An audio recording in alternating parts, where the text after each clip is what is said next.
یہ کسی نے کہا ہے کہ علماء سے ہماری ڈسکشن ہوئی ہے، وہ کہتے ہیں کہ یہ جائز نہیں ہے۔ بردر بات یہ ہے کہ میں اللہ معاف کرے بڑی احتیاط کرتا ہوں اپنے الفاظ کے ساتھ۔ کچھ دوست مجھے جانتے ہیں، میں الحمدللہ قرآن کا ریسرچر ہوں۔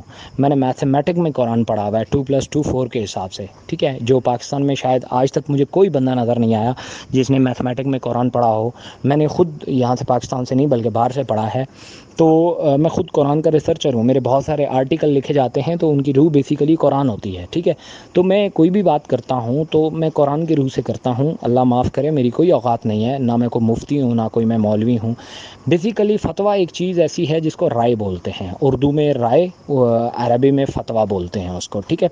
یہ کسی شخص کی رائے ہوتی ہے، یہ کوئی کل کائنات نہیں ہوتی۔ یہ ٹھیک بھی ہو سکتی ہے، غلط بھی ہو سکتی ہے، ٹھیک ہے۔ رائے تو رائے ہوتی ہے نا، یہ ٹھیک بھی ہو سکتی ہے، غلط بھی ہو سکتی ہے۔ ہمیں سمجھنے کی کیا ضرورت ہے؟ جو مولانا حضرات دیتے ہیں فتویٰ، وہ دیتے ہیں آپ کی ڈسکشن کے اوپر۔ آپ نے ان کو کیا بتایا، یا جو بندہ بتا رہا ہے وہ کیا بتا رہا ہے، انہوں نے جو کچھ سنا اس کے اوپر فتویٰ دینا ہے۔ اب بتانے والا اگر انہیں یہ بتا رہا ہے کہ جناب یہ کمپنی ہے، اس میں جوائن ہوتے ہیں، ان کے نیچے 2 لوگ لگاتے ہیں، پھر 4 لگاتے ہیں، پھر 8 لگاتے ہیں، پھر 20 لگاتے ہیں، اور سب میں اوپر پیسے جاتے ہیں، تو وہ دیکھیں گے، وہ کہیں گے حرام ہے، اور میں بھی کہہ رہا ہوں حرام ہے، یہ پیسے کا ہیر پھیر ہے، یہ حرام ہے۔ لیکن اگر وہی سمجھانے والا اصل روح تک پہنچا ہے نیٹ ورک مارکیٹنگ کی، تو وہ اس کو اس طرح ڈیفائن کرے گا کہ سر جی ایک بندہ آتا ہے، وہ اپنی کمپنی کو پیسے دیتا ہے اور اس سے پروڈکٹ لیتا ہے، پھر وہ نیچے جاتا ہے، اس پروڈکٹ کی افادیت کچھ اور لوگوں کو بتاتا ہے، وہ جاتے ہیں کمپنی کے پاس، کمپنی انہیں کہتی ہے کہ جی میں تو مارکیٹنگ بجٹ کچھ خاص لوگوں میں تقسیم کر رہی ہوں، تو مجھے بتاؤ تمہیں کس نے بھیجا ہے، تو وہ اس بندے کا نام بتاتے ہیں جس نے پروڈکٹ استعمال کی تھی۔ کمپنی کہتی ہے ویری گڈ، وہ تو میرا بڑا اچھا کسٹمر ہے، اچھا آپ اس کے ریفرنس سے آئے ہیں، ہاں جی، تو کمپنی ان کی سیل لیتی ہے، ان کو پروڈکٹ دیتی ہے، اور اس میں سے کچھ کمیشن نکال کے اس بندے کو دے دیتی ہے، کہ کیونکہ اس کی وجہ سے وہ لوگ کمپنی کے پاس آئے تھے۔ اب سیم یہ کام ریپیٹ ہونا شروع ہو جاتا ہے، لیکن الٹیمیٹلی جتنی بھی سیل آئی ہے اس کے بدلے میں کچھ نہ کچھ پروڈکٹ گیا ہے، اور اس کے بدلے میں کچھ نہ کچھ کمیشن آیا ہے۔ دوسری بات وہ یہ کہتے ہیں کہ ہاں اگر جنس انوالو ہے، پروڈکٹ انوالو ہے، تو کوئی مسئلہ نہیں ہے۔ کچھ زیادہ تر لوگ یہ کہتے ہیں کہ جی یہ جو کمیشن ہے یہ حرام ہوتا ہے، کمیشن حلال ہی نہیں ہے۔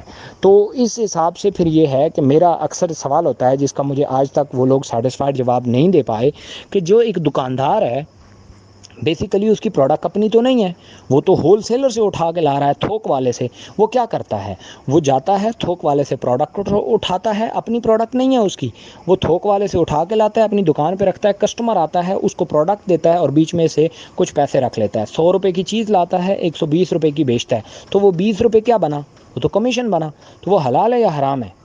اگر اس کے اوپر آپ مجھے کوئی فتویٰ دے دیتے ہیں، اگر یہ بھی حرام ہے تو پھر یہ سب کچھ حرام ہے، کیونکہ مجھے ایسا لگتا ہے کہ نبی اکرم صلی اللہ علیہ وآلہ وسلم جب شام گئے حضرت خدیجہ کے ٹوکرے لے کے، وہاں پہ جا کے انہوں نے ٹوکرے بیچے، اس کے بدلے میں کچھ پیسے انہیں ملے، یا جو بھی اس ٹائم کا جو ذرائع مبادلہ تھا، وہ آئے، انہوں نے پورے کا پورا حضرت خدیجہ کو دیا، حضرت خدیجہ نے اس میں جو ان کا حصہ بنتا تھا وہ اٹھا کے ان کو دیا۔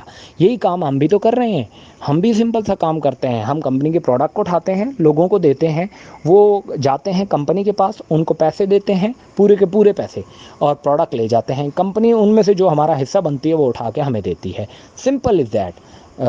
یہ آپ جس مولانا صاحب نے ناجائز کہا ہے، تو انہوں نے یہ ریزن لازمی لکھی ہوگی کہ کیا وجوہات ہیں جس کی وجہ سے جو ہے اسے میں ناجائز کہہ رہا ہوں، تو وہ اس بندے پہ ڈیپینڈ کرتا ہے کہ اس نے کیا بول کے جو ہے وہ فتویٰ لیا ہے۔